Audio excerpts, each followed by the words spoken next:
When teaching early science, one of the most basic distinctions we can make about things in the natural world is whether they are living, like an animal or plant, or non-living, like a rock.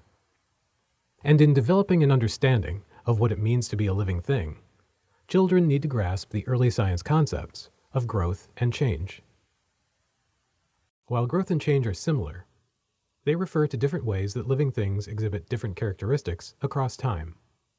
In the context of early science, growth refers to the maturation of a living thing, such as the increase in size and changes in shape that occur as a tree grows from a seed into a sapling and then continue as the sapling becomes a fully developed tree. Change, in early science, is most simply defined as any changes that occur to a living thing other than its growth. By this definition, change includes cyclical changes, such as a tree losing its leaves in the fall, natural changes like an annual plant going to seed at the end of a growing season, and unexpected changes like when a tree branch breaks due to a windstorm or a person picks a flower that is in bloom.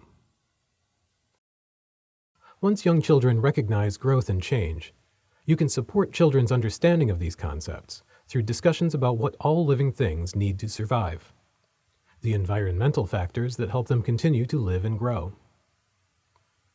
The most direct connection is identifying what we, as human beings, need to live and thrive. You might discuss how humans, like other animals, need food and water, and compare that with trees and plants. Identify similarities, like animals and plants' shared need for water, as well as differences, such as how trees and plants absorb sunlight for energy, while humans and other animals eat and digest food. Conversations around living things' basic needs can evolve into simple classification activities, comparing different types of living things. Show children photos of reptiles and mammals, or of evergreen trees and leafy trees, and help them identify similarities and differences between the groups. The key to teaching young children about growth and change is observation.